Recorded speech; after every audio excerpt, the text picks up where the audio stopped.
So now the art is to keep the conversation really spontaneous. Okay. Because we just already had a super nice flow. Okay. So I will just only briefly introduce you, and then we just hopefully continue a nice conversation as the flow we already had. Okay. So this is Vimal Sharma. I'm Mathias. Namaste from India, here at the beautiful banks of the Ganges in Rishikesh. So I met Vimal 4 years ago as my philosophy teacher during a teacher training. And that was very inspiring to me, everything you said about the Yoga Sutras, who you are, to see, there was a silent aura around you, I felt, clearly from your practice. And you are also very much a practitioner in the world, which I find inspiring because that's what I am, that's what many people listening are. So today I hope to speak to you as we have nice conversations about the Yoga Sutras, about yoga on the road, about views on yoga asana. You also have been initiated, which many people that are into spirituality might be interested in. What does that mean? And then let's just free flow. So, Okay. Nice to be here together with you. Nice to be here with you as well. Yeah, so let's imagine that not everyone watching here has been studying yoga already. And then the word yoga, things can come to mind, postures, warriors, sun salutations. But you teach the Yoga Sutras. So maybe you could share a little bit about what the Yoga Sutras are. And I'm even more interested in what you feel is the significance of the Yoga Sutras for any spiritual seeker. Yoga Sutras is the foundational text of yogic wisdom tradition and its practices. It's a classical text of yoga. And it's not that this is only the text on yoga. There are several other classical texts still existing. Why do we pay a lot of respect to this text? Why it is so important? Of course, the text is, I would say, the ancient, most organized manual on the practice and philosophy of yoga. And even I'll have to be a little careful there. It's not something that the philosophy and the practices of yoga being first mentioned only in this text. The principles of yoga philosophy, its practices, can very much be found in the later body of in the preceding body of texts like Upanishads. You will call it preceding, yeah, preceding body of text in the Upanishads, in the Vedas. But what says Patanjali do? Says Patanjali is the greatest master of yoga tradition, and he is great because of his contribution. He codified the yoga, he compiled the teaching, and he put it under the umbrella of yoga. He said that this is yoga. So, and this is because of his contribution. I think everyone, whether coming from the traditional scholarship or coming from a modern scholarship within the country or outside country, considers says Patanjali as the founding father of yoga and this text as the foundational text of classical yoga. The text is written in the sutra format, which is a very particular format of writing, and I would say an extremely technical work. If you look at the sutras, you have 3-word sutras, 4-word sutras. Sometimes we don't have that short sutra in the Yoga Sutra, but you can also have a one-word sutra. So it's an highly I technical. haven't maybe paid attention well. Is there one word sutra in the Yoga Sutras? Not in the Yoga Sutra, No. but in, let's say, Sanskrit grammar is Right. written in the sutra format. So you even find there one-word sutras. Right. Because the whole idea is of a sutra, it needs unpacking. Right? Yeah, and not unpacking, but yeah, you have to unpack it. You have to decode it. And this is where I would say the translation for sutra, like aphorism, axiom, maxim, they are not the match. They do not translate the word. A sutra is a very technical statement. It's like a formula. And interestingly, in Hindi and other Indian languages, the word for formula is sutra. So it's an extremely technical statement. If you look at again the sutra format of writing, we don't find verbs there. You find adjectives, you find nouns, pronouns. You don't find the verbs there. So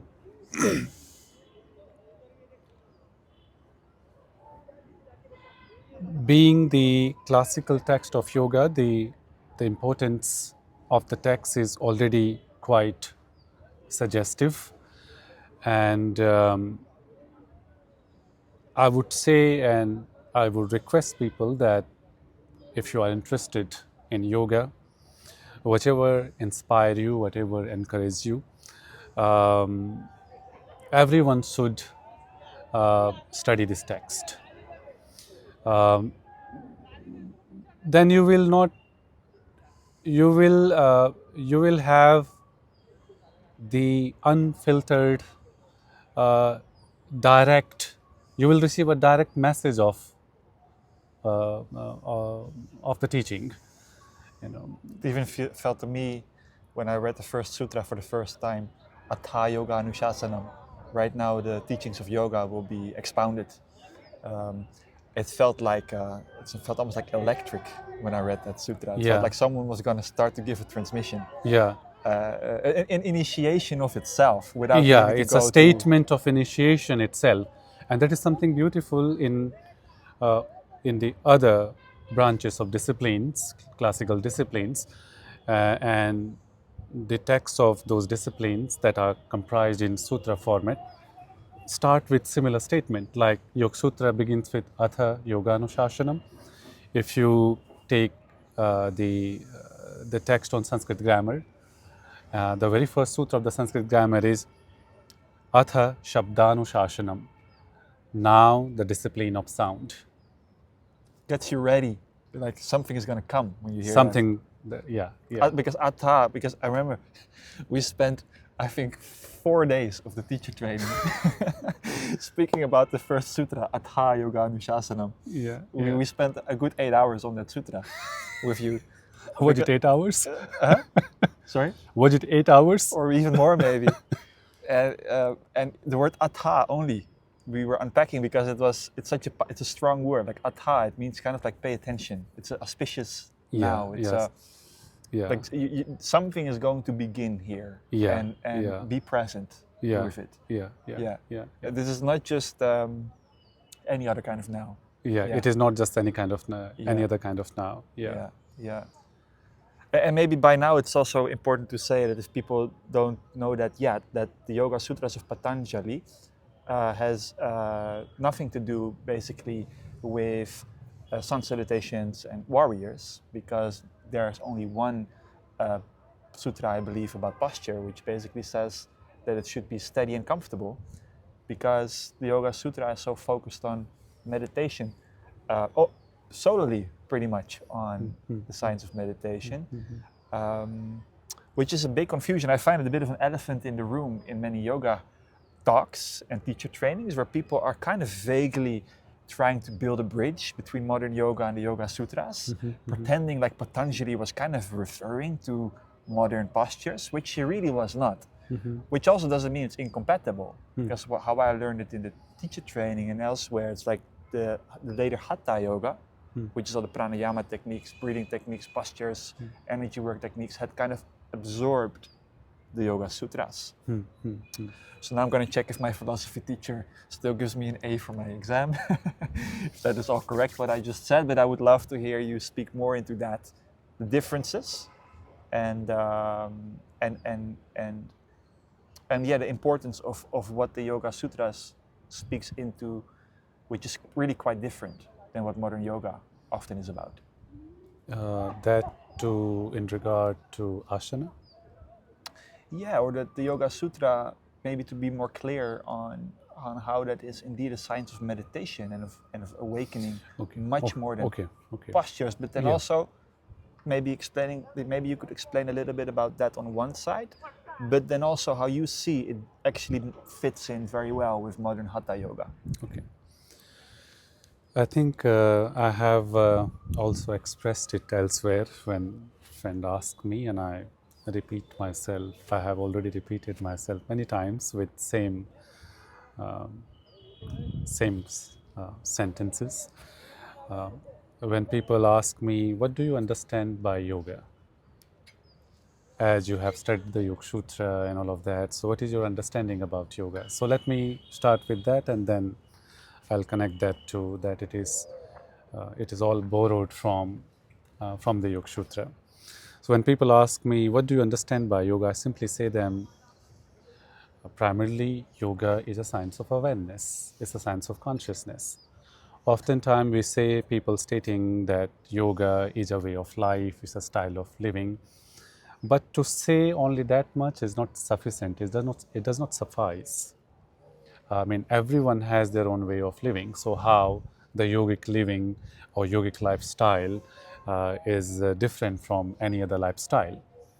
So I just, if you want to use minimum words, so I would say then this is more potent to say that yoga is a science of awareness, is a science of consciousness primarily. And life is an outer manifestation of consciousness. If you look at, I mean, any conventional, any voluntary or involuntary act or state, I would say, let me repeat it again, any voluntary act or state become an act or state of yoga the moment we become conscious of that act, or the moment we become conscious in that state, it becomes an act or state of yoga. All yogic, let's say the practices of yoga that we know, starting with asana, isn't we are always in samasana? I mean, we were 7 to 8 hours in shavasana, and then when we woke up, and then next round of savasana, I'm moving from one bodily configuration to another bodily configuration. So what makes it then asana the moment you enter a yoga hall and you start listening to those, start paying attention to those instructions? What these instructions do? Simply speaking, not going into the deeper nuances of it, that I think these instructions are simply making you aware about yourself. Okay, you ask me, or I ask you, are you aware the way you are sitting? And the moment you ask me that, something in me does that. There is an intelligence of that awareness which does think. So I would say primarily that yoga is the science of awareness, consciousness, and the way of life or style of life is a natural consequence of it. Is a conscious yoga is a conscious living. Having said that, the second sutra of the first chapter, so Yoga Sutra is comprised of 195 sutras, a short, technical, I will not call even sentence, I will call statements. And they are divided again within 4 chapters. The name of the first chapter is Samadhi, Samadhi Pada, which is primarily on Samadhi. And I'll come to it because how the Yoga Sutras understand yoga will have to again and again return to this word Samadhi. And unfortunately, we have made Samadhi as the elephant uh, in the in the in the room of yoga. I'm happy you say that. And we always bypass it. It's like some very, very far out mystical state. Something very mystical. That maybe 0.0001% of the highest elite practitioners might ever reach. And something I find that right? I find that painful sometimes. I mean, people, those who are just newcomers, those who have something encourage them, something inspire them, and they started practicing few asana classes, pranayama. With them, it's fine. But as we being who we call ourselves as a teachers, and we bypassing from these core concepts, I think I find it's not good. In addition to that, I found myself that I can speak now for myself that I'm at about a decade of practice, and like a lot of it, and it's not to brag in any way, but it's more to say that if you practice quite a lot, I can see that it could easily happen that you do so much your best, or at some point you become wiser and you do less your best, and your meditation becomes even better, but you begin to reach states, and you begin to see clear perceptions and calm states and absorbed states, and then you begin to see. And that's what Samadhi is all about. We'll discuss that. But you're almost afraid to think that you might have had Samadhi, because it's been presented sometimes as something so far out, so that you stay incredibly humble, and too humble actually for yourself, to be like, no, I don't know what that is, or I've never reached that, and I came myself, and maybe one day I will learn more, that I haven't reached anything close yet, but I myself came to the conclusion that those states are within reach, much more than indeed is painted, and they deserve to be demystified and made accessible. They need to be. They deserve to be demystified. Because ultimately, I heard once. And by the way, to add to that, I heard once. Yeah. I heard someone. Here we get animated because this is such a good subject.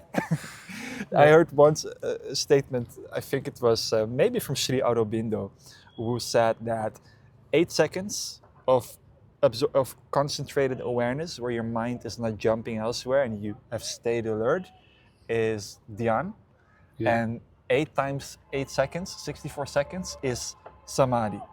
Now, I would say that if you take that statement and you go practice with that 8 seconds of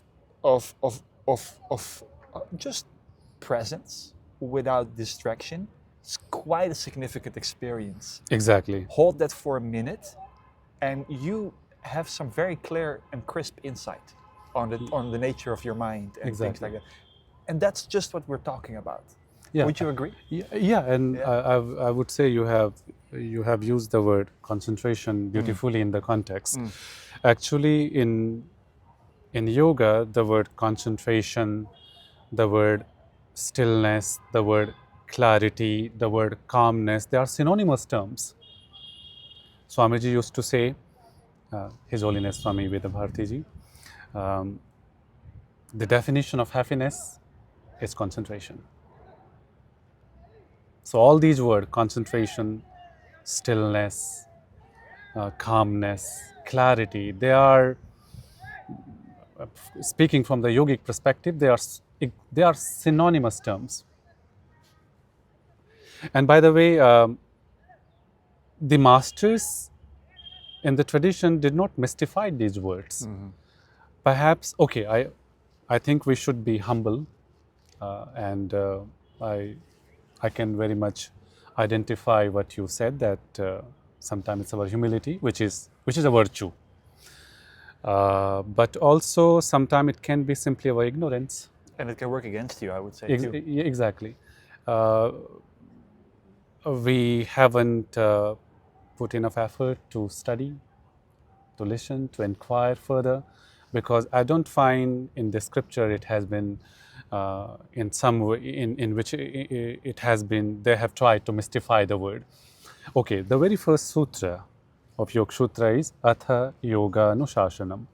the first sutra is not explaining us what yoga is.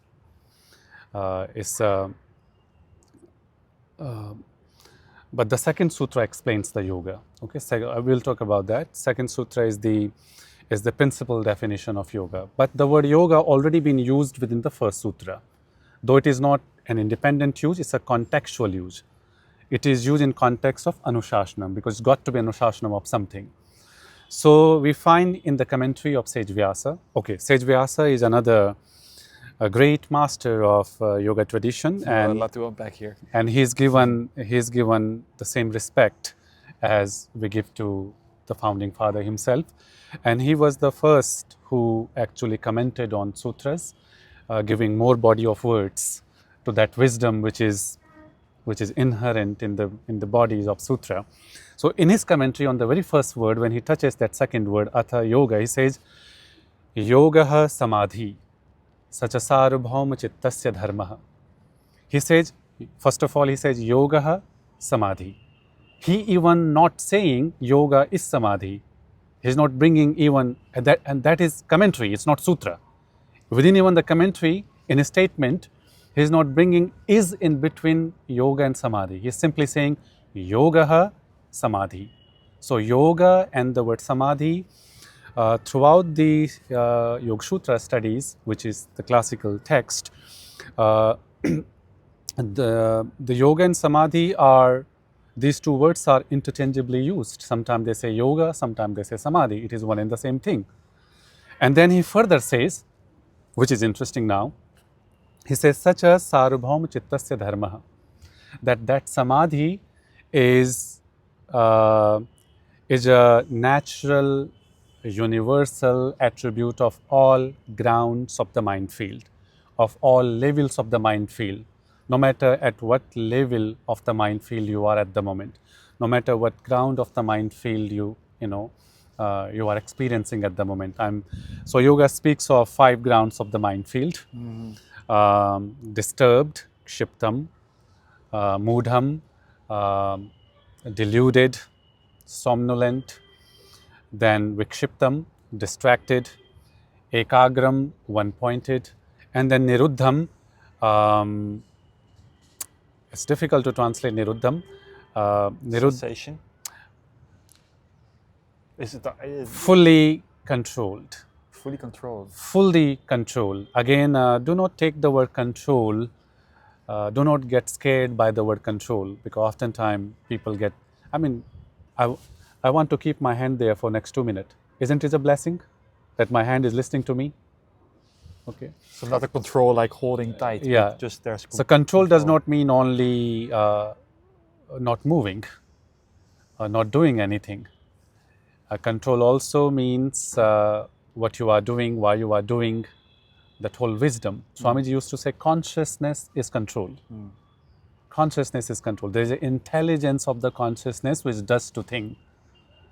Is it okay? So consciousness itself is a control. So niruddham is the final ground of the mind field that finally yoga want the whole humanity to arrive to, where a human being has established a full conscious control over all mental processes, all This is interesting because that you say that word already with a little bit of like almost hesitancy, control.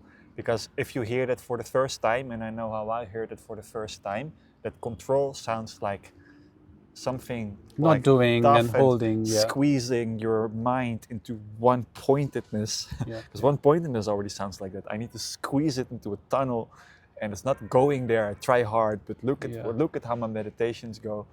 And I find that if you just keep meditating, that maybe that control, why I now dare, maybe a little bit rebellious, dare to speak about samadhi, is because where I find that more and more meditation begins to get you is that it becomes less and less hard and less more regular of an experience, that you can sit and that your mind is not distracted going elsewhere, and that you are kind of bathing in the fullness of this moment, and it's pleasant there. Yeah. And you're not escaping in a transcendental void.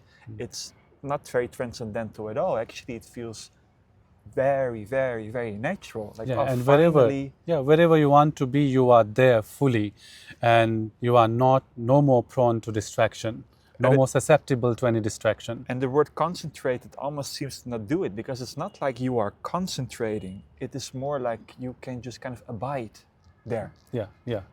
So it's a simplicity and a naturalness that Exactly. sometimes doesn't get clearly conveyed, perhaps, Yeah.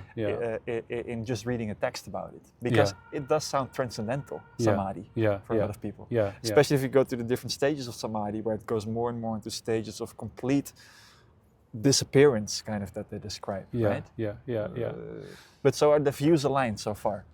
Yeah. So that's good news. Yeah. That Samadhi is accessible. yeah, Samadhi is accessible, and he says that no matter in whichever ground you are experiencing a disturbed ground, a somnolent ground, you are experiencing a dull, deluded, or you are, if I'm phrasing the word well, or you are fully focused. Samadhi is always available to you. Yoga says that yoga consider the yogic view of looking at human mind is a little different. It perceives the mind as an energy field. And Swami Rama has, my master's master, His Holiness Swami Rama, has beautifully conveyed it. He said, the whole of the body is in the mind, but the whole of the mind isn't just in the body. So, again, not the whole mind is subject to disturbance, distraction. It is only the surface of the mind, like surface of a lake or an ocean, where the tides are arising, where the disturbance, the noise, it appears that the ocean is wavy, it's noisy. And that's what our identification is about, our mental, emotional states. So meditation gives that opportunity, to dive. So when we arrive to 100 feet depth, that 100 feet depth ocean is not wavy, it's not noisy. I think now you almost begin to remind me more of Advaita Vedanta teaching, the way you speak now. It's like also when you say that Samadhi is always there, no matter what state you are in. It's kind of like, well, in Advaita Vedanta you will hear often statements like, you are always the self that you are looking for. Yeah. Right? Yeah. So also from the yogic perspective, you would say that can be said, because the yoga feels more direct. Right? Yeah. It's a bit of the distinction between progressively meditating and concentrating your way there versus kind of like also a more immediate, unprepared entrance into that state. But we just said it aligns with the yogic view. Yeah, I mean, there is a subtle, another subtle nuances here, that even if we don't bring the self at the moment, the mind, the mental energy also, the whole mind field is not subject to disturbance. Okay, at the deeper depth, mind is always calm. There's a part of our being, the part of our personality, which is proximate to the self, and just by being proximate to self, it is able to draw that semblance of aliveness, awareness, that whatever the self stands for, mind is able to mirror it. So the yoga, first of all, is asking us through the practices that are advised to us to come in contact with that mind. That is the mind which is not the enemy, that is the mind which is the friend. Yes, right. Okay, because at the moment it feels like nothing is happening. I mean, there is a lot of despair, there's a lot of anxiety, and everything is working against my own self because I haven't yet tried to tap into that depth yet. So yoga creates that opportunity for us. So not not the entire mind field is subject to disturbance. Okay, the vast part of the mind remain undisturbed, calm, and through all the yogic practices, somehow these yogic practices are helping us to separate out, to see it through. Okay. That's a beautiful point that which is I find very common Indian language when it comes to spirituality, that your small self, your kind of ego self versus your consciousness, your capital S self, that small self is like a fraction indeed of your experience in a way, but it takes over everything. But there's a common thing that you hear, I find especially in India, I find it less being said by Buddhists from Thailand or from the Tibetans.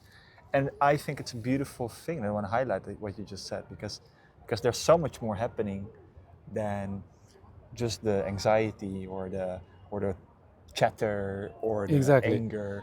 There's a whole ocean in which that is happening. And this is beautiful. First of all, they protect the self. I mean, look at how beautiful, and if you really, if I say that nothing happens to you, nothing truly happens to you. When they give us the statement, Nitya Suddha, Nitya Buddha, Nitya Mukta, that you are ever pure, ever wise, ever free. Nothing happens to yourself. And not only that, they say even the mind, our mental energy, also is not subject to, not the entire mind which is subject to disturbance and all that. So it gives a great relief if we take those statements seriously. There is a word for, in the yogic tradition, there is what you call, you can say that a monastic title. Sometimes we refer to the accomplished masters as Paramahansa. The word Paramahansa means, Parama means the great, and Hansa means swan. The word bird swan. So I don't know how much is true, but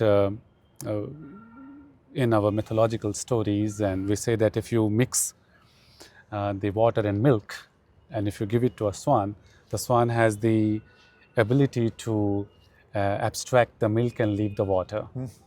So someone who is aware of that depth, he's like a Paramahansa. He can separate the samsara from the self, that's from the Samadhi. That's very beautiful. And strike the balance and find the place where he has to be. That's very beautiful. And that's also, I find, one of the strengths of Indian spirituality and mythology. It reminds me also this exact thing of extracting the milk from the water. Of I think the symbology of holding poison on the tongue and the tongue staying blue. I think Adi Shankara Shiva. Sometimes Shiva. And maybe Adi Shankara has been depicted like that too. Adi Shankara is considered in tradition as the incarnation of Lord Shiva himself. Right. So an avatar itself. And so he Shiva and Adi Shankara, then they learn and teach and show how to hold the poison of the mind on the tongue without swallowing it through. But even not needing to spit it out either. And there's a beautiful, that symbology, the Nataraja image, and the Shiva is standing on a dwarf. How you pronounce that word? Dwarf? Dove? Dwarf, a person, a short person. A dwarf. Yeah. He's standing over it. I never noticed that. That is the ego. His name is Apasmara. He's a demon, and the demon represents our ego. So ego, we need the ego, but it needs to be controlled. Shiva has 1 foot over it. Right. And he's crawling. He's not something Shiva has smashed it. Yeah. Okay, so we need to have the ego. Ego is not all bad. Yes, because otherwise I go home with your bag and you go home with mine. Exactly. Yeah, Exactly. yeah. Otherwise I take your jacket. Yeah, you take won't mine. be who you are. Yeah. Yeah. Then I could have introduced myself today as Vimal Sharma. Exactly. Yeah. So coming back to where I begin. So the text is comprised of 195 sutras divided within 4 chapters. First chapter, I will fast forward it. The first chapter is called Samadhi. So as the name sound, the chapter is primarily on Samadhi. The second chapter is called Sadhana Pada. Sadhana means. What type of means are we referring to? These are actually the practices. So the second chapter is primarily on practices, threefold practices of Kriya Yoga, eightfold practices of Ashtanga Yoga. The third chapter is called Vibhuti-pada. Not to go into the detail, because it's a very technical term, I will give you a simpler word which is almost synonymous, Siddhi. This is the chapter on Siddhi. The word Siddhi simply means accomplishment. This is the chapter on the accomplishment of the practices that you have done for a long time with a devout attitude, without any interval. Okay, so when we observe our practices for a long time, Satu Dirghikala Nirantarya, Sevito Dridabhumi, then something start happening at all level. Certain capacity will grow in us at physical level, at vital level, at mental level, emotional, intellectual level. So some of them may be ordinary that we can relate to them. But text might also say some of those capacity which might sound too extraordinary for us, and we might say it's difficult to believe, but that's fine. Yes. So this is the third chapter is on that. You want to say something? Yeah, I want to ask you something about it, because I feel that's one of those ways where one of the points in the Yoga Sutras, here it all of a sudden it shifts from something that you could interpret as less or more mystical, like Samadhi. It's a bit open for interpretation. Samadhi, in the end, we found out can become something quite natural and like aligned with modern science, really even. But then I find the chapter on the Siddhis all of a sudden becomes like quite out there for people, including myself, like teleportation and things like that. I have absolutely no experience of that myself, and I have never seen science on that seems to me like proving that, and so you kind of have to just believe that. I do find, on the other hand, that cities where they do become more interesting to me again, always trying to tie it back to worldly practitioners that somewhat feel they keep 2 feet on the ground with their own direct experience. I find that clearly, as we progress in stability of mind and in less distraction and less emotional disturbance, and we become more attuned, that very strong powers awaken in us. I see people that do that, they become better at manifesting. They become healers. They become kind of untouched by things that would be extremely disturbing for others, and they are just able to keep cruising forward. So I find that already quite mystical and magical. I wonder, what is your view on the Siddhis, and how could they be seen as something more practical and also accessible? So we can start with the word Siddhi itself. The word Siddhi means accomplishment. So whatever that you accomplish through your practice, it's Siddhi. Let me put it in a very plain words. Is it okay? You are practicing asana. You have more range of movement in your hamstring. You have more flexibility. You acquire more flexibility of your hamstring muscle, more range of movement in your left hip joint. It's your Siddhi. I was just about to give that example, because they say sometimes the word like mastery of the spine in Yoga Asana as a Siddhi. Yeah. Oh, that's accessible, nothing magical. Nothing magical. You acquire particular, some lung capacity through pranayama practice. You acquire emotional stability. Perhaps you already have some power that might appear to other people as quite surprising that, okay, the person does not get distracted, the person does not get disturbed, even while there are several reasons to get disturbed. It's your siddhi, but you don't know it that you have it, because for you it's natural. There is nothing called, Swamiji used to say, supernatural. Nothing in the nature is supernatural.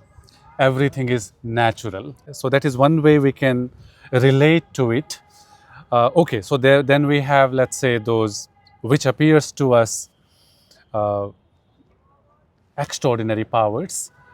Are they possible to acquire? I mean, what do you want to know by that? You want to know that has anyone acquired this power? So I would say that there have been a lot of research. For example, a tradition I come from has contributed a lot for modern science because of this reason. Okay, that the yoga is not just being escapist. Okay, is not just running away. The yoga is not. Yoga is about actually acquiring the complete controllability over oneself, over every aspect of one's being, one's personality. Not in a cave in the Himalayas. Yeah, that is also part of it. Not making fun of it, but oftentimes we take those things so loosely, and we become escapist. Yeah, it's a bit a cliche, right? Yeah, to disappear in a cave in the Himalayas. Yeah. Like, it is often how people interpret all of this. Yeah. You also say that is not the way to interpret it. Yeah. So people, those who are interested to know that these things are possible, there are some of the books that I would recommend from my teachers. Like, there's a book called Yogi in the Lab. There's a book called Yoga and Psychotherapy. There's a book called Science of Breath. They are all written from the scientific perspective. These yogic practices are seen from a scientific practices and what these practices can do to us. Yeah. Okay, so people have, Swamiji have, Swami Rama has stopped his brainwave for 22 seconds. He stopped his heartbeat. He stopped his breathing. Amazing. For 20, so what you will call that? Swamiji has produced, Swami Veda has produced delta brainwave and still being conscious, because later on, so the monitor says that he's in a deep sleep, non-REM sleep.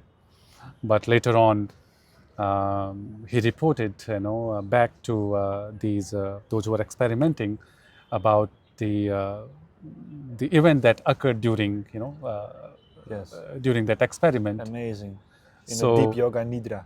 In yoga nidra. So the monitor shows that he is in, his brainwave shows that he's in a deep sleep. That's amazing. But he's still being conscious. So if you are people, those who are interested in acquiring that, there's enough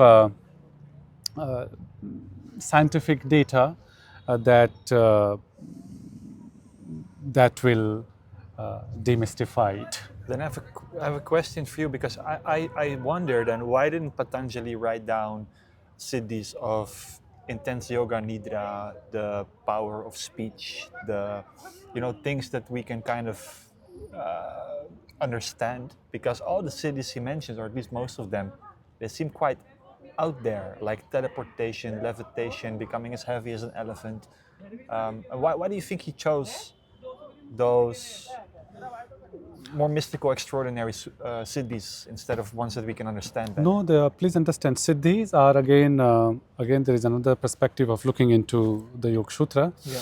For example, the practice, I say that second chapter is primarily on practice, but the practices are not only limited within the second chapter. The practices are also there in the first chapter, in the third chapter. So siddhis are not just limited to the third chapter itself. What about the siddhis of Yamas and Niyamas? Yes. What is a siddhi of, what is the first yama? Ahimsa.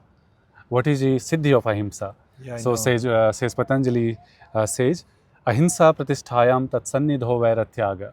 When you are fully established in the practice of non-violence, then there occurs a natural loss of hostility in the minds of others. This is one of my favorite Yoga Sutras. So it's a very powerful one. Every Yamas and Niyamas has their Siddhis. Patanjali has mentioned the Siddhi of them. Yes. Yes, So because there are we can all think of that one uncle. That's what I always think of when I read that sutra. That one uncle or grandmother or father that is so sweet, has zero hostility inside of them, and you could just never be angry at them. exactly. That's kind of what that sutra says to me. Yeah, yeah, Right? yeah, To yeah, bring that yeah, feels. yeah, yeah. But yeah, so there's lots of examples in the Yoga Sutras. You're saying basically of Yeah. these more practical siddhis. Yeah. So there are siddhis that are complementary to that complements our journey, takes us further in our awareness.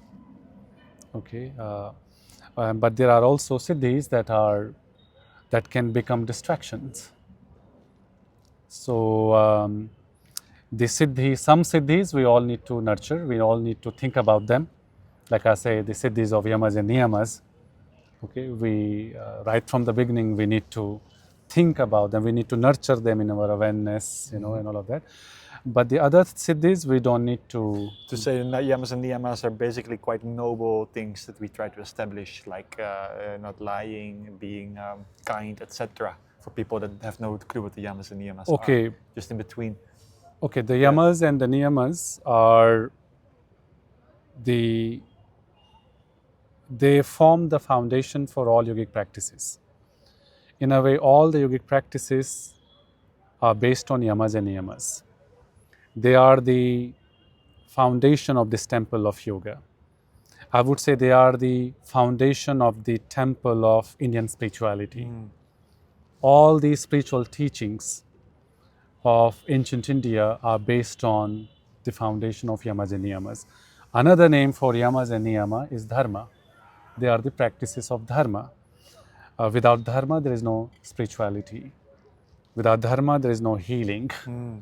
And healing is what is required at the moment. Yes.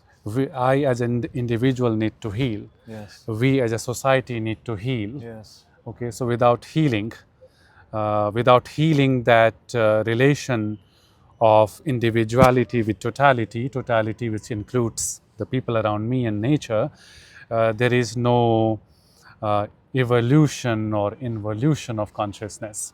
So another name for yamas and niyamas is dharma.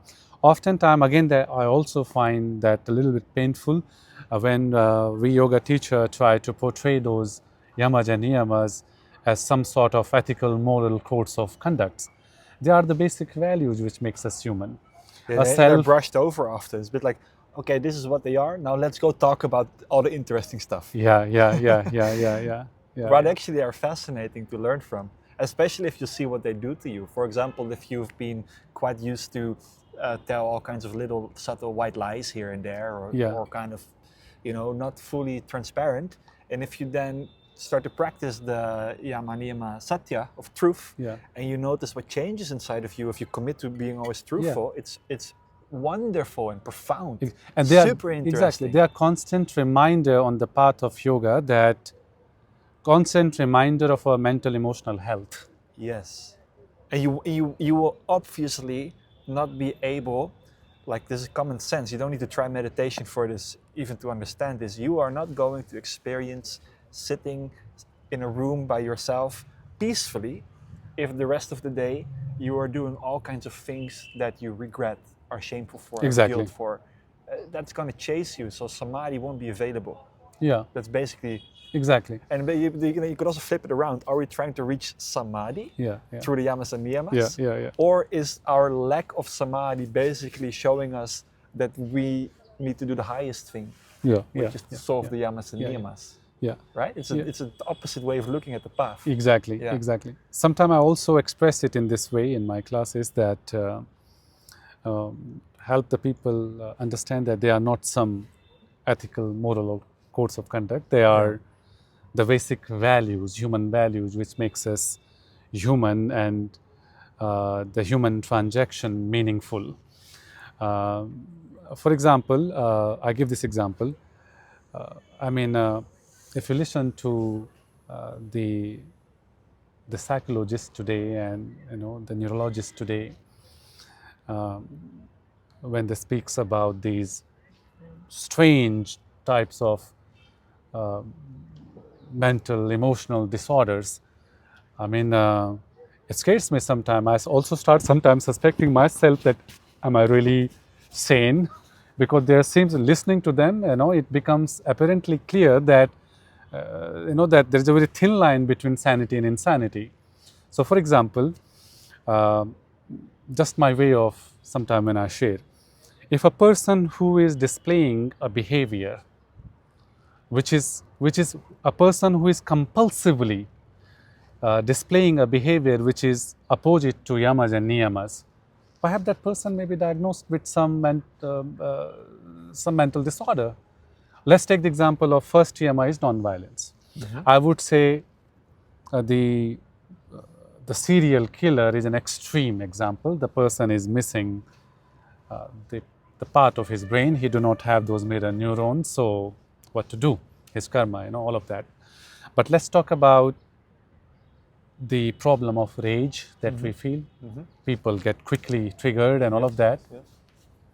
So that's a established mental disorder called the intermittent explosive disorder. Same about truthfulness, kleptomania, what you call mythomania. Same about stealing, kleptomania. So there are 5 yamas. The 5 practices are collectively called yamas. Before you pass on what you just said, I feel that maybe the way to look at it is, as long as we are not kind of fully enlightened, we are full of things that you could kind of diagnose exactly as mental disorders. We are all exactly just freaking insane, basically. Before exactly. Let's just state the facts as they are. The healing need to begin. The yamas and niyamas are there to heal us. But it is good to admit that. Exactly. And to not beat around the bush. Exactly. We're all insane until we are enlightened. Yeah, we have to accept our condition, or we have to respect our conditions and start from that point. So the 3rd chapter is on that, and the 4th chapter is called Kaivalya Pada. The word Kaivalya simply means aloneness. Again, don't get scared. Yoga is not there to make us lonelier than we already are. In our modern world.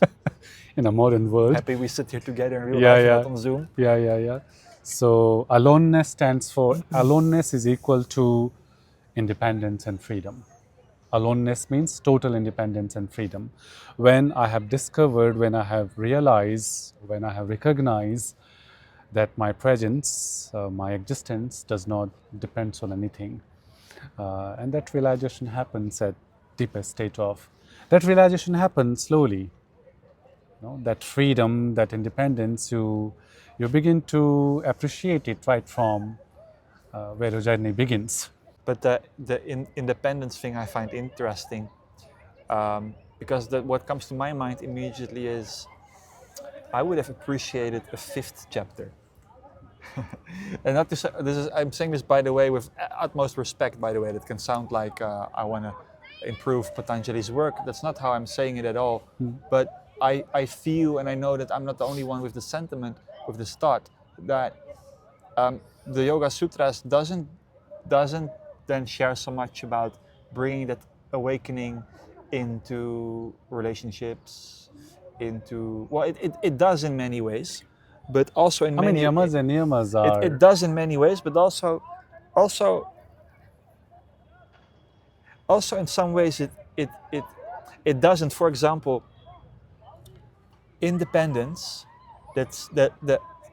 I've known myself striving at some time, and I don't strive for that anymore. I've really given that up wholeheartedly. Strive for being completely untouchable, so that whatever kind of nastiness someone would bring my way, I am just the enlightened yogi who has zero feelings around that. And that I feel that people might be reaching for something like that, like myself, I'm not the only one, when they read the Yoga Sutras. And I think I've come back from that. I think a much more healthy approach would be to, in that independence, to also find the thin line between where our ego gets hurt by others which is obviously something we want to look at if we are touching our pride. But on the other hand, if something is just painful for our heart, and I would say there's such a distinction between the ego and our heart.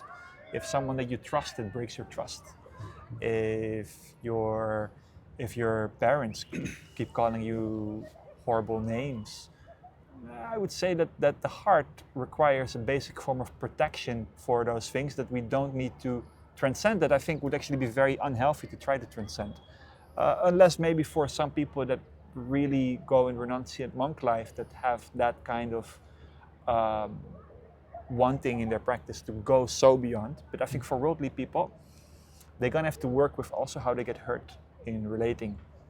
So I would feel a fifth chapter or any of the other chapters could for the modern person would probably be benefited if something would speak more into that. How to be with my human heart. I think for that, as you know, that sutras presents that which is quintessential. So, says Patanjali is not going and addressing each and everyone's problems and all that, but he's collectively referring to humanity as one entity. So, and also the writing style of the text is doesn't allow that. He's presenting thing quintessentially there. Yes. Okay, and another thing, when I hear that already. When also the term Kaivalya, the Kaivalya is the finality of yoga. So, though we are being generous to ourselves and to others, that right from where our journey begins, we start appreciating that freedom, that independence, but eventually it's referring to an entirely different, it's just referring to a state of a being. Yes.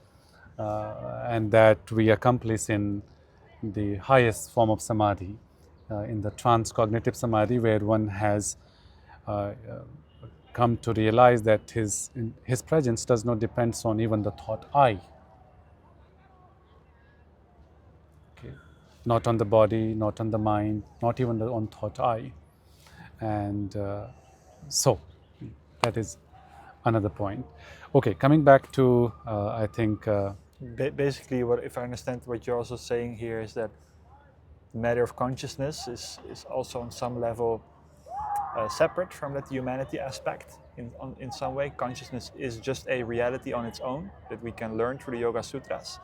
And if I also understand you, you're also basically saying that the Yoga Sutras is not here to address each and every single of our human individuals like an endless encyclopedia. Exactly. It kind of gets to the point. There are texts, there are people, the compassionate masters have gone into it and they have shared, they have helped us, but Yes, that's a good point, because sometimes I think this is for many spiritual teachings that we might engage with, is we have to be careful to not. And a good teacher should also explain us this, I guess, then from the start, that these teachings are not meant to be a solution to all our issues. And that this is where comes the one-to-one connection. This is where comes the relationship of a student and teacher. Yes. These things are exposed at that time when you learn from each other's behavior, when you share your problems, and these things are shared at that time. When you see that your teacher deal with their kids when they are difficult. Let's say it again. When you see your teacher, if the teacher has kids, yeah, the moment you see them not talk about non-duality, but you see them deal with their kids in a difficult moment. Exactly. There's a transmission of something. That's the transmission of something, It is. A very important one, a crucial one. Very crucial one. Yeah. Coming back to the first chapter and the second sutra, which I told you is the principal definition of yoga, which shapes the definition of yoga, yoga chitta vritti nirodha. Everyone, I would say, those who have studied yoga already familiar with this sutra.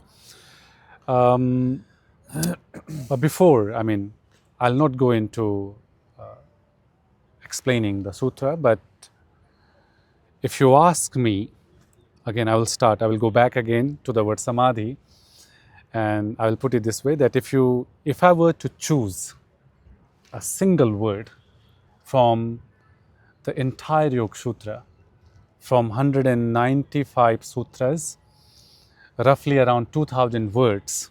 If you want me to choose one word that is capable of encapsulating the entirety of yoga, I would say that word is Samadhi.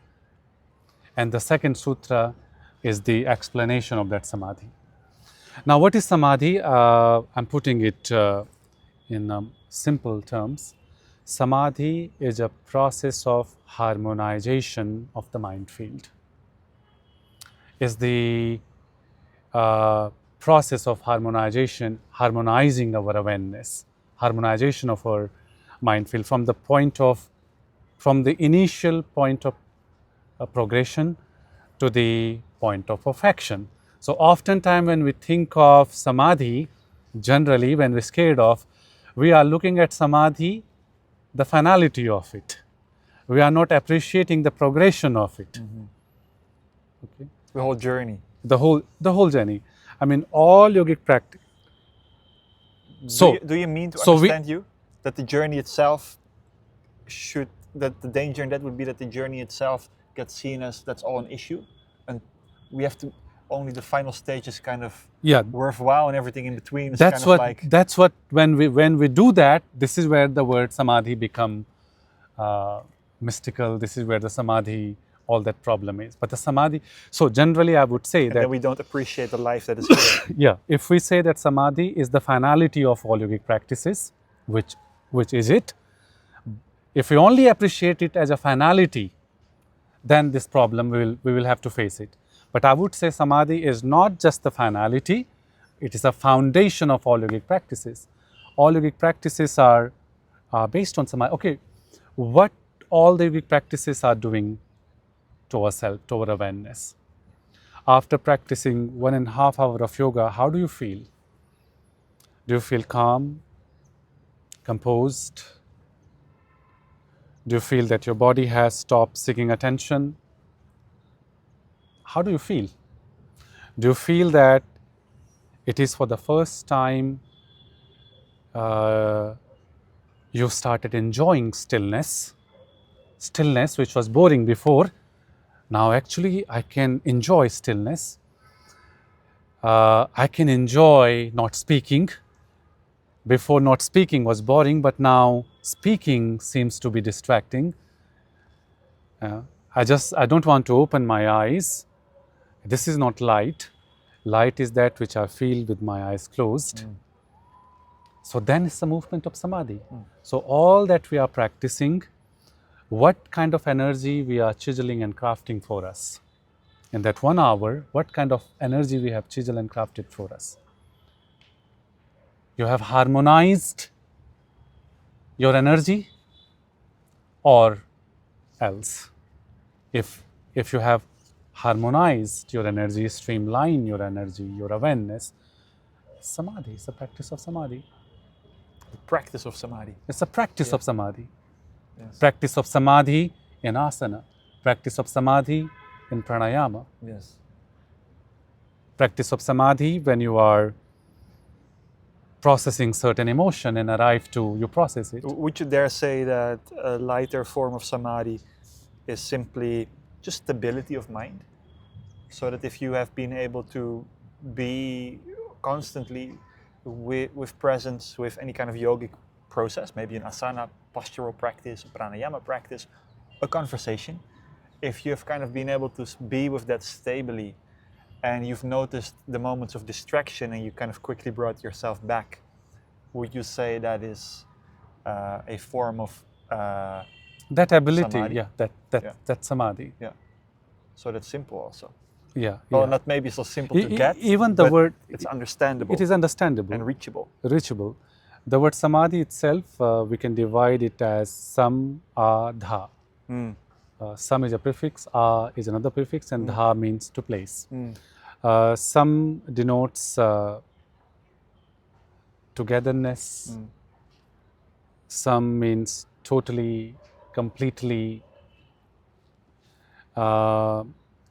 A means from all sides and directions, with all means and method, in all possible ways. and dha means to place. That's amazing. I didn't know that.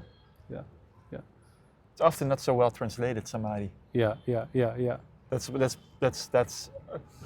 the best translation I think I've ever heard of samadhi. So wherever you want in your awareness, Yeah. you are completely there. Yes. It's under your volition. Yes.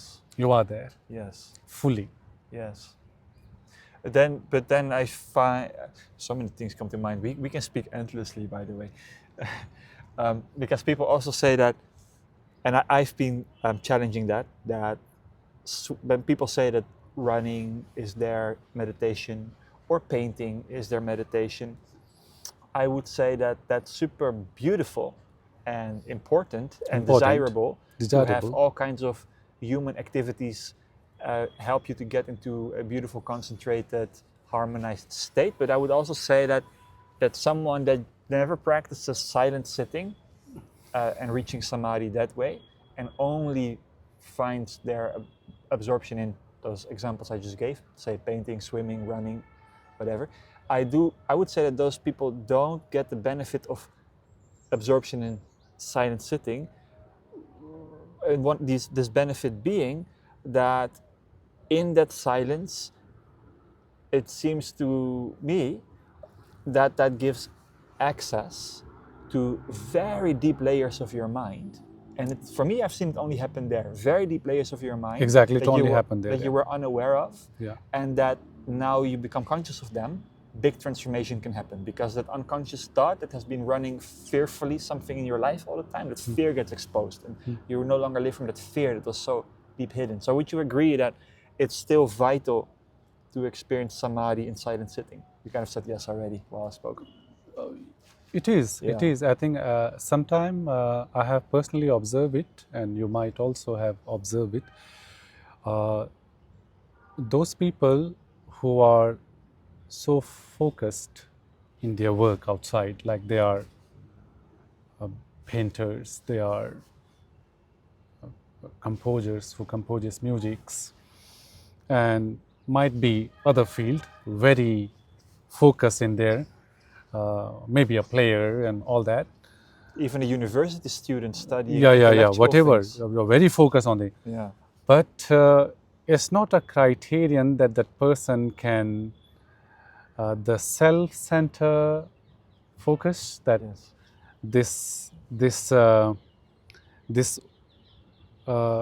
the change of the direction we introduce in that faculty called attention or concentration from things to self, when we turn it from things to self, as Upanishad says, become an avritta chakshu, turn your gaze within. So the moment we turn our gaze within, we ask the people to turn that gaze within, people struggle. Yes. People struggle a lot. Yes. The same people who are very very focused in things outside are not able to focus on things like breath, things like the other objects that we use in meditation, and these objects are closely connected to yourself. Yes, body, breath. Body, breath, yeah. In higher states, mantra. Awareness itself. Awareness itself. Yeah. So this is indeed affirmed by you, also vital from the Yoga Sutra perspective to be in absolute silence. It's interesting. Why is that? I don't know, but it seems it's just by experience. It seems to be the case. I would like to ask you another question about that. I've moved my position when it comes to yoga asanas, postures, because when I met you 4 years ago, I felt like the asana I love it. I will probably do it for the rest of my life, but I also felt it quite low on the hierarchy of practice, because I felt like it's mostly to help the body be open to sit like this in meditation. So the asana is just a little preparation. It's all about meditation. I found myself shift the perspective that my asana practice became more serious throughout the years. You shared with me, And I find my asana giving me more and more the benefit that I usually only felt to get from meditation. I must say it also happens because the asana practice I do is similar to Ashtanga. It's always the same sequences, so you don't need to think about what you do, and so there is a samadhi on the body basically for a prolonged period of time. What is your take on that? Can we practice asana very deeply concentrated and reach Yoga Sutra-like meditation benefits?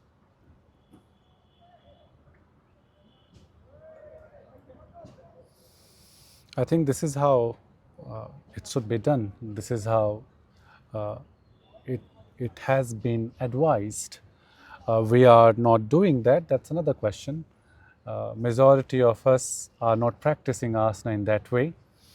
That is our problem. But I would also say that not everyone is doing it. As you said that you already met, you know, a teacher, you know, and you are practicing with him, and you are learning a lot.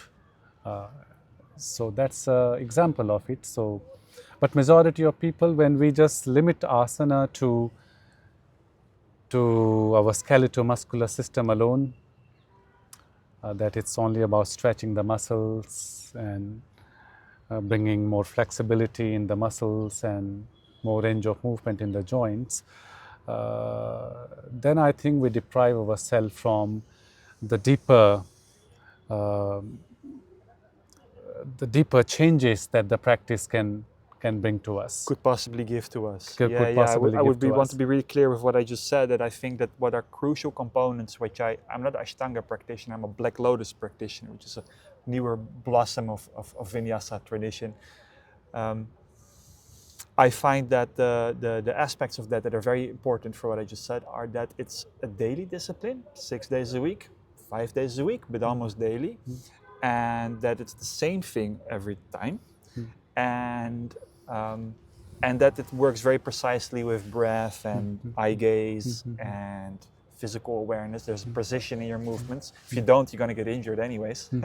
So yeah, I would say these components are absolutely vital, because indeed before, when I did yoga, you go to different teachers, and one day you do this and the other day you do that, and you don't really get this samadhi experience as deeply in the yoga practice. There's too much thinking needed. There's too much I like this, I don't like that kind of thought happening. There's too much distraction happening, which Ashtanga and Black Lotus very cleverly takes away.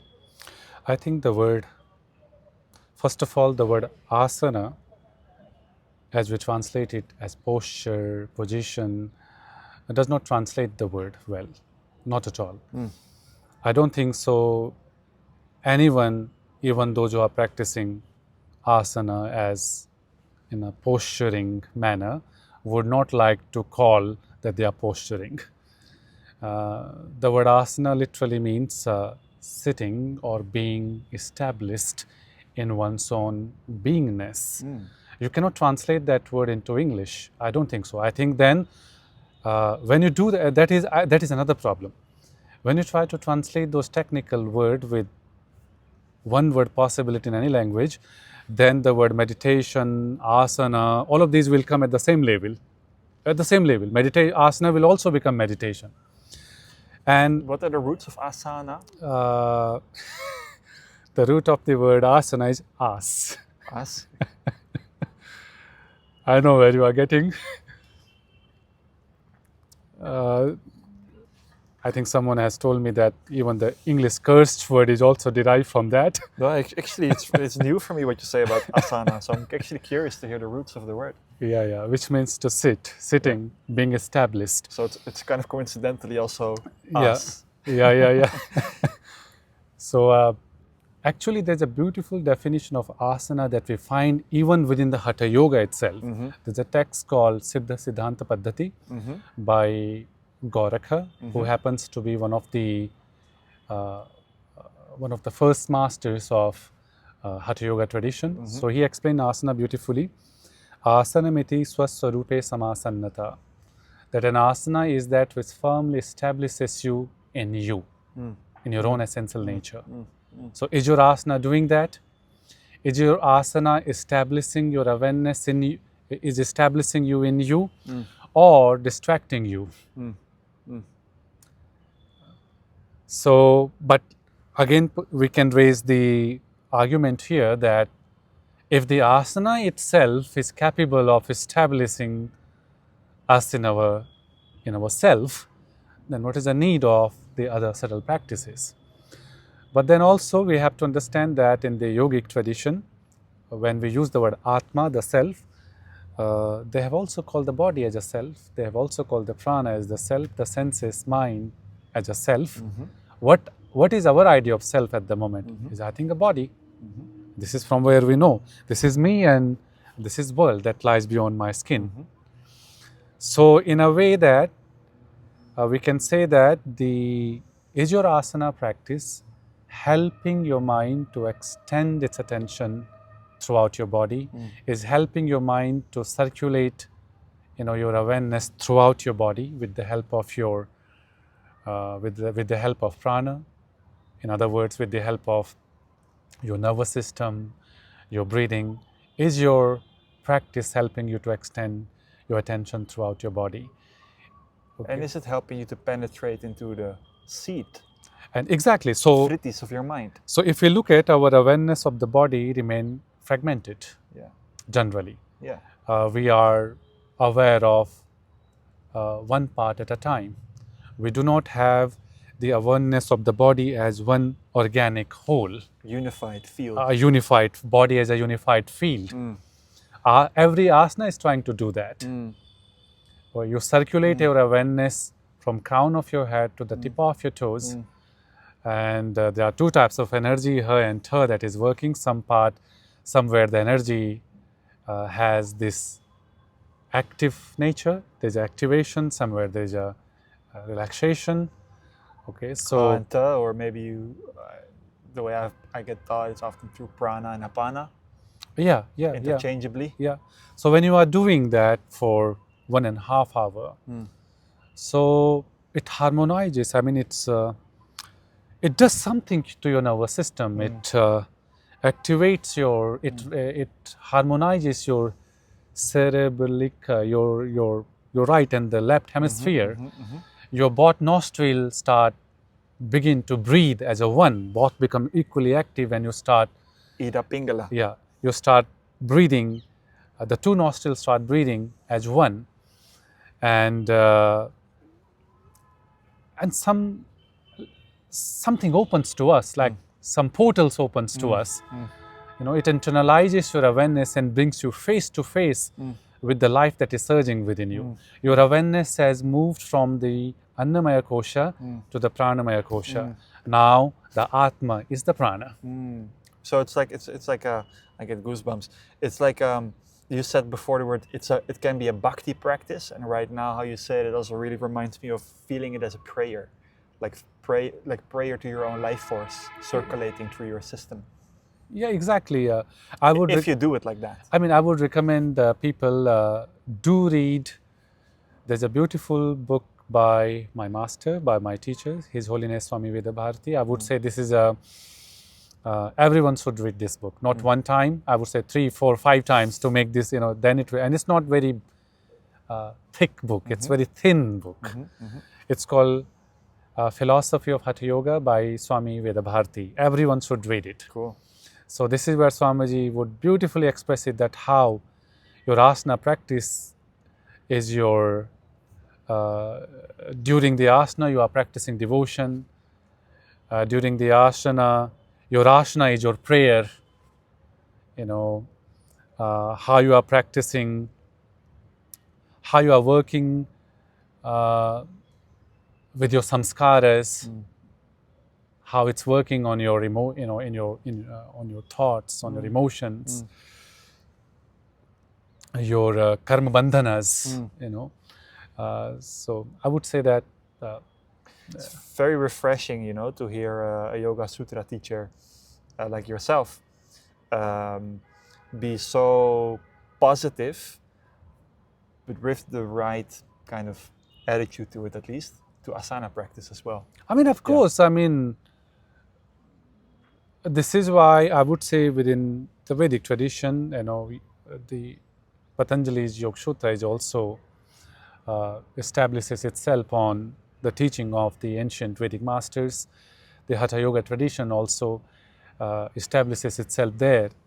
I mean, this is why there was a need was felt, to Yes. address the body. I mean, Yes. without proper Hatha Yoga, from the point of view of yoga tradition, I'm saying, there's no meditation.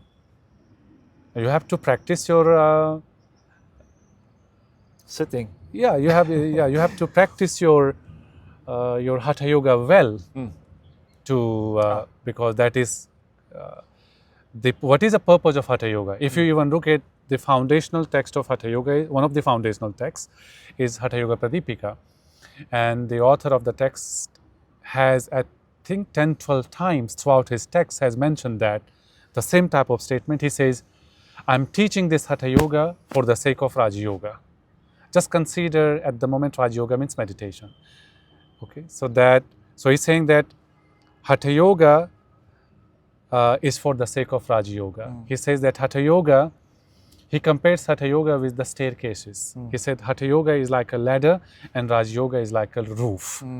He said those who only practice Hatha Yoga, separating it from Raja Yoga, I consider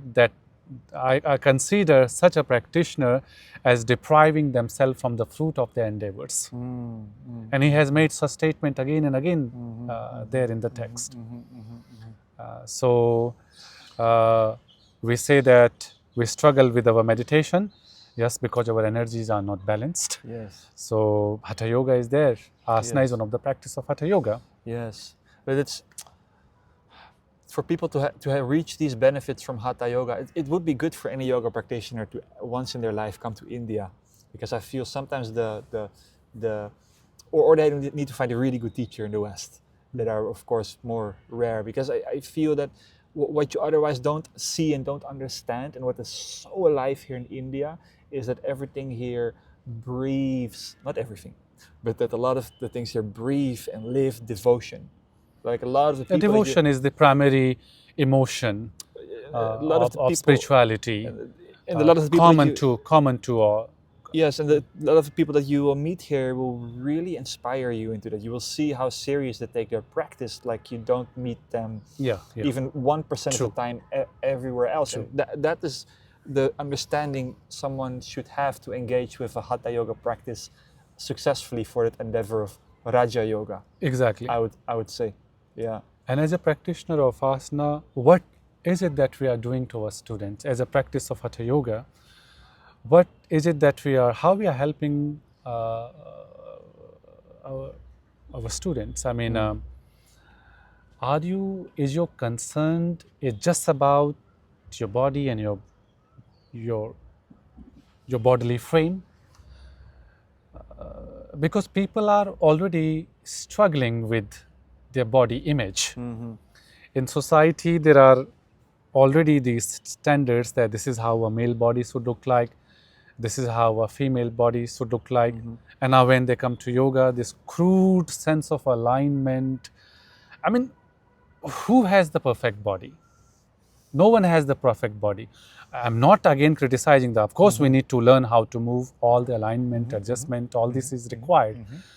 But are we, as a teacher, helping the student to appreciate, helping him to appreciate about himself something deeper than his skeletal-muscular system? Yes. To relate to that. Yes. Then we are contributing to his growth. And on the other hand, it's funny as well that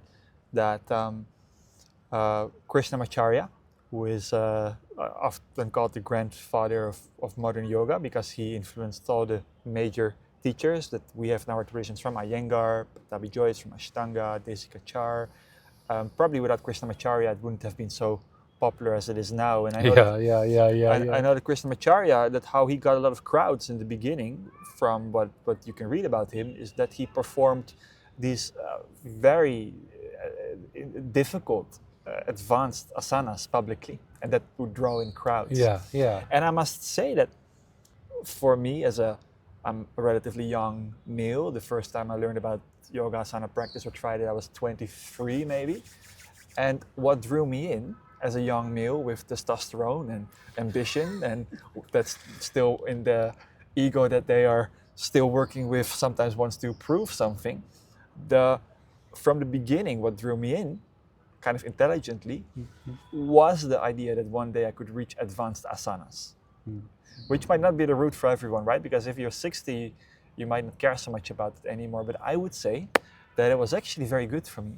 That advanced asanas were displayed for me good, no? as something to strive for. That has set some momentum, no? Yeah, because you give the young male Exactly.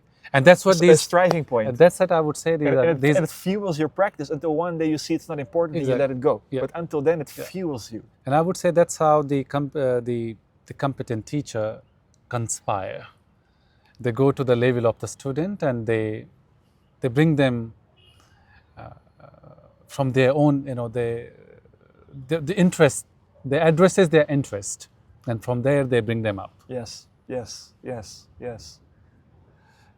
So there are different means to transmit all these things, Exactly. and even many of the things we practice now are very, very new inventions, like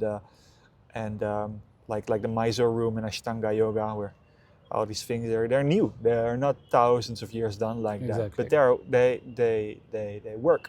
They work, yeah. I have no idea how long we're already speaking. I enjoy speaking to you as always. I think we've touched on many of the points that I wanted to touch on with you today. I want to, if there's not a big subject or something that you want to, small or big, that you still want to touch on to feel more complete regarding yoga. I think we can keep it here and conclude it with a prayer. Then let's conclude with that. I think I'm really happy that we spoke about this, that I really feel we demystified the Samadhi terms, etc. And it's a conversation I really like to have. It's good for people listening to know or watching that you also have a beautiful website. It is still at its initial stage. It's a website on Yoga Sutra. The domain link is yogasutra195.com. So what I'm trying to do, I'm trying to present the translation of Yoga Sutra in all major languages. 3 or 4 languages, the translation in 3 or 4 languages are already available. I have also chanted the sutra and shared it there. There are also few articles, and if time to time I do online course on Yoga Sutra, meditation, Yoga Nidra. You have a next one planned? Not yet. Not yet. But as soon as I plan, I will also update in the website and I'll discuss about it. Yeah. I can highly recommend Vimal. It was I still look back with so much joy at a month of philosophy teaching that I had with you some years ago, and you got to see for yourself today your presence, your energy. It's very real. Lived practice in the world, which makes it interesting. I'm happy I didn't forget this last request, if you want. Your way of chanting Yogena Chittasya with the Abahu Purushakaram, and then the last one, maybe you remember that I asked you the long mantra. It takes a few minutes to chant. Yes, Tyaktva. Would you be willing to chant it? We can conclude with that. Conclusion of the conversation. Beautiful. So you can guide and chant that as you wish, and that's the conclusion.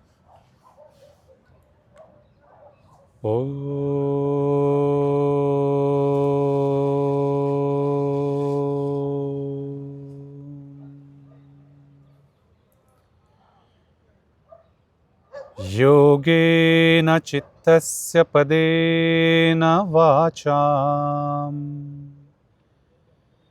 मलं शरीरस्य च वैद्यकेन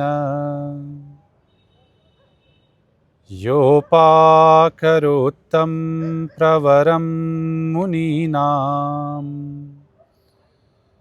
पतञ्जलिं प्राञ्जलिरानतोऽस्मि आबाहुपुरुषाकारम्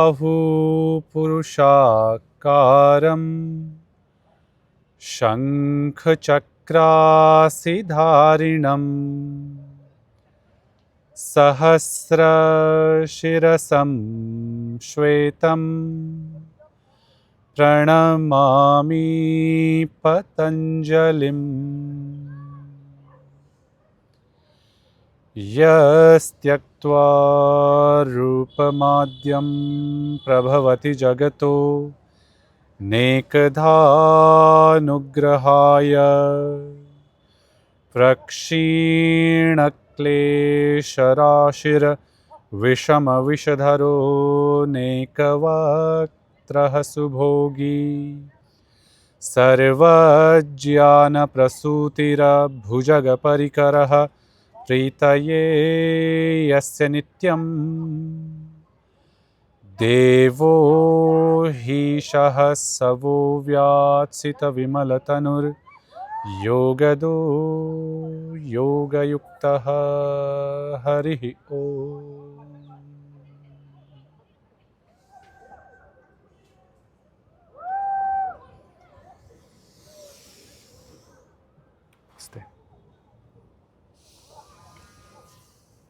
Thank you. Thank you. Thank you. Thank you. Thank you. Goosebumps.